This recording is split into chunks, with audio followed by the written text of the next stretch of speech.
जादुई सिलाई मशीन। एक गांव में मनीराम नाम का एक बूढ़ा व्यक्ति रहता था। परिवार में केवल वह अकेला ही था, न बच्चे, न पत्नी और न ही कोई रिश्तेदार। पेट पालने के लिए वह अपने मालिक के यहाँ कपड़े बनाने का काम करता था, जिसके बदले में उसे थोड़ा बहुत धन मिलता था, जिसे वह अपने जीवन निर्वाह में खर्च कर लेता था। एक दिन कानीराम अपने मालिक को अपने सिले हुए कपड़े दिखाने के लिए जाता है। उसके मालिक को उसके हाथ से सिले हुए कपड़े पसंद नहीं आते। वह गुस्सा होते हुए कहता है, क्या करे कानीराम, यह साड़ी है या फिर मछली पकड़ने का जाल? इसे तो ग्राहक देखते ही रिजेक्ट कर देंगे। इससे हमारी दुकानदारी पर बहुत गहरा प्रभाव पड़ेगा। क्या तुम हमें भूखा मारना चाहते हो? नहीं नहीं मालिक, बूढ़ा हूँ, नज़र कमज़ोर हो चुकी है, कुछ सही से दिखाई नहीं देता। एक आखिरी मौका दो, आगे से ऐसा नहीं होगा। सुन रे कानीराम, तुम्हारे दादा और परदादा ने मेरे दादा की काफ़ी सेवा की है। वह बहुत ही अच्छे कपड़े बनाया करते थे, जिन्हें बेचकर बाजार से काफ़ी अच्छा दाम मिल जाता था। उन्हीं की बदौलत मैंने तुम्हें काम पर रखा हुआ है। अगर तुमसे काम ठीक से नहीं होता तो छोड़ दो। नहीं मालिक, मैं बूढ़ा हूँ, इस उम्र में मुझे कोई काम भी नहीं देगा और मुझे कोई दूसरा काम भी नहीं आता।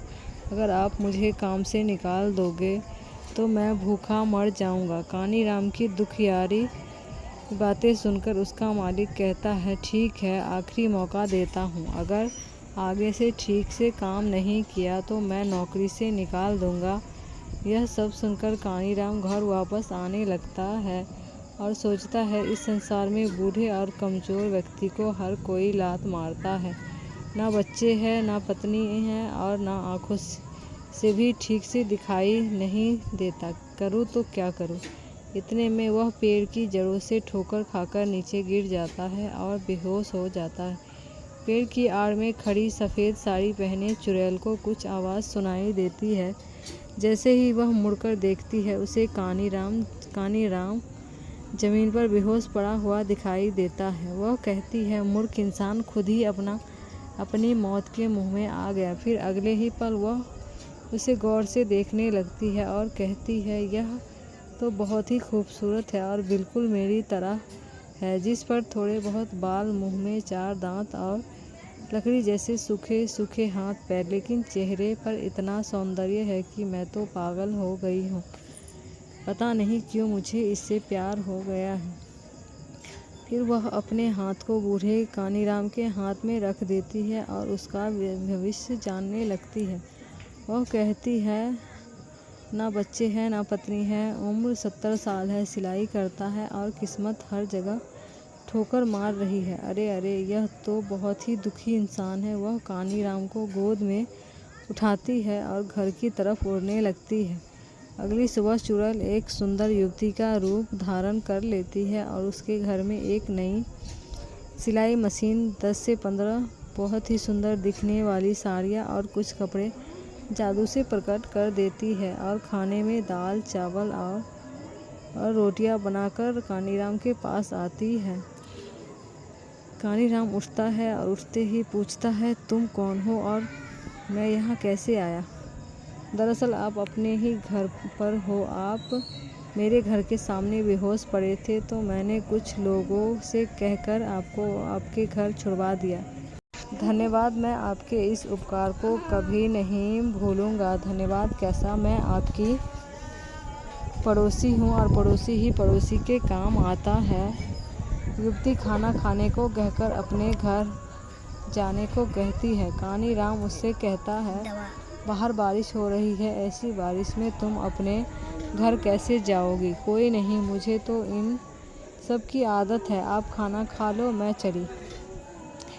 चली जाऊंगी। इतना कहकर वह युवती वहां से चली जाती है।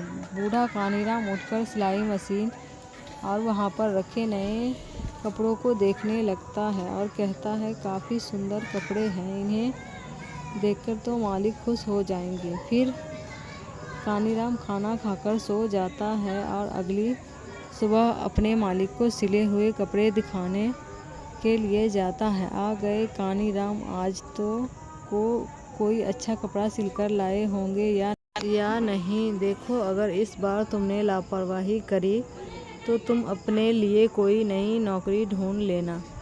इतने में कानीराम अपने कपड़ों की पोटली खोल देता है। उसका मालिक एक एक कपड़े को उठाकर देखने लगता है और कहता है, अरे वाह, इतने सुंदर कपड़े, सच में तुमने तो कमाल कर दिया।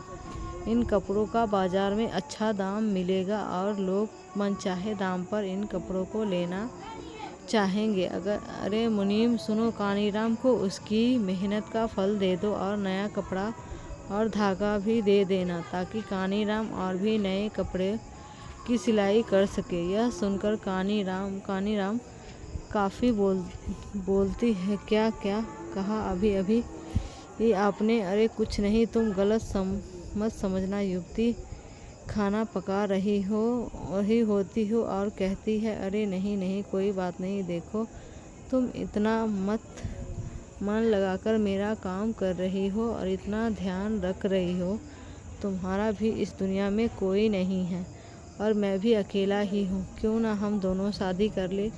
यह सुनकर युवती खुश हो जाती ही गई।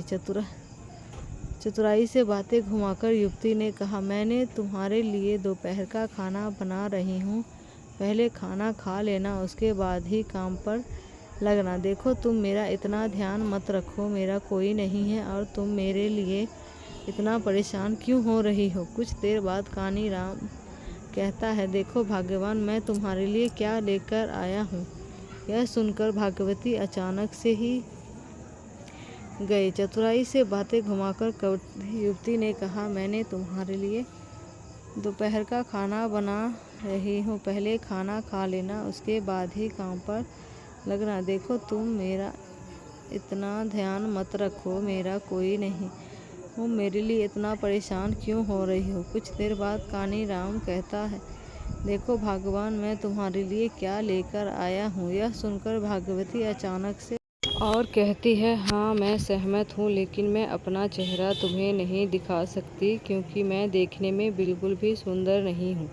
इस बुढ़ापे में देह सौंदर्य का क्या फ़ायदा, हमें एक दूसरे के साथ की ज़रूरत है, वही हमारे लिए काफ़ी है। फिर भी तुम इस तरह चेहरा ढककर कब तक रहोगी, तुम इसे खोल सकती हो। नहीं। इतने में कानीराम अपने हाथों से उसका घूंघट उठा देता है। घूंघट उठाते ही वह युवती चुड़ैल के रूप में आ जाती है और भयानक एवं डरावनी आवाज़ के साथ हंसने लगती है। यह देखकर कानीराम बुरी तरह डर जाता है और दबे पांव वहां से गांव की ओर भागने लगता है। लेकिन चुड़ैल का कानीराम को डराने का कोई मकसद नहीं था। वह उसे रोकती हुई कहती है, सुनो, कहाँ जा रहे हो? मैंने तुम्हारी इतनी मदद करी है भी सुंदर नहीं हूँ, मुझे अकेला छोड़कर मत जाओ। दुष्ट इंसान, मैंने तुम्हारे लिए कितना कुछ किया। रोते हुए कहती है, चलो छोड़ो, मैंने जादुई मशीन और कुछ नए कपड़े अपने जादू से तुम्हारे इस घर में ही छोड़ दिए हैं। अपना ध्यान रखना और हंसी खुशी अपना जीवन जीना। चुड़ैल भले ही डरावनी और भयानक थी, लेकिन स्वभाव से वह काफ़ी कोमल और मददगार थी। रोते रोते आसमान में उड़ने लगती है और वहाँ से चली जाती है।